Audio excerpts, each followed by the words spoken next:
মেয়েকে নিয়ে পটুয়াখালী হাসপাতালে গিয়েছিলাম টিকা দেওয়ার জন্য। তো আমরা একারা যেতে পারবো না বলে আমার শ্বশুর আমাকে আর কায়নাতকে এগিয়ে দিয়ে গিয়েছিলেন।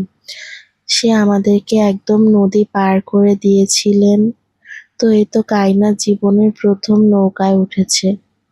আর তার মুখের এক্সপ্রেশনটা দেখেন, সে কিভাবে তাকিয়ে আছে আমার দিকে। তারপরে আমরা নদী পার হয়ে ওপারে উঠে একটা রিক্সাতে উঠে গিয়েছিলাম। কায়নাত ব্যাপারটা খুব এনজয় করছিল, মাশাআল্লাহ, আলহামদুলিল্লাহ। তো এই তো আমরা পটুয়াখালী হাসপাতালের কাছাকাছি চলে গিয়েছিলাম।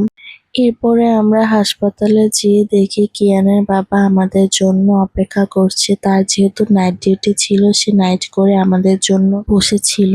আর এই তো আমাদের শ্রদ্ধেয় ম্যাম রওশনারা ম্যাম, যার ছায়ায় ৩ বছর থেকে আমি ডিপ্লোমা কমপ্লিট করেছি। আমি যখন নার্সিংয়ে পড়েছি, ডিপ্লোমা নার্সিং, তখন ম্যাম আমাদের ইনস্ট্রাক্টর ইনচার্জ ছিলেন।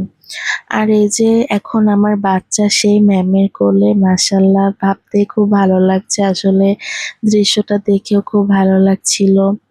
তো এই তো কিয়ানের বাবা কায়নাতকে কোলে নিয়ে গিয়েছিল টিকা দেওয়ার ওখানে। আর আমার মেয়ে দেখেন, মাশাআল্লাহ, সে বসে বসেও ঘুমিয়ে পড়ছে বারবার। সবাই অবশ্যই মাশাআল্লাহ বলে যাবেন। তো এটা ছিল ওর সেকেন্ড ডোজ। আর এই তো ওর মুখে যখন দেয়া হলো, ও জাস্ট কেমন করছিল। আসলে আমার মেয়েটা কিছুই খেতে চায় না। তারপরে সে মেডিসিন খেতে চায় না। ওকে নিয়ে আমি আসলে অনেক বেশি চিন্তিত থাকি অলওয়েজ। এই তো টিকা দেয়া হচ্ছিল আর সে বারবার কেঁদে উঠছিল। তবে আমার মেয়ের অনেক ধৈর্য, মাশাআল্লাহ, আলহামদুলিল্লাহ, সবকিছুর জন্য। এরপরে ওর ওজন মাপতে গিয়েছি। আর ওজন, উচ্চতা সবকিছুই আমরা মেপে নিয়েছিলাম।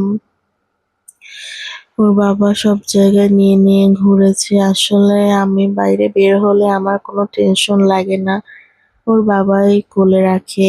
আগে ছেলেকেও কোলে রাখতো, এখন মেয়েকেই কোলে রাখে।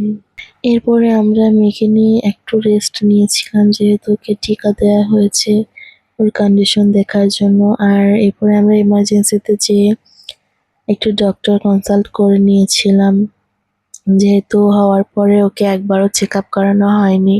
মাশাআল্লাহ, সে ডক্টরের সাথে খুব ভালোভাবে রেসপন্স করছিল, সে হাসছিল এবং তার বাবাকে দেখছিল। আর এই যে আমাদের জেসমিন আপু, আমরা সবাই পরিচালক ম্যাডামের রুমে গিয়েছিলাম।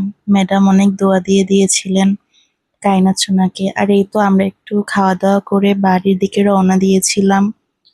লাইফের প্রথম কায়নাত সোনা স্পিড বোটে উঠলো, মাশাআল্লাহ, সবাই দোয়া করবেন ওর জন্য।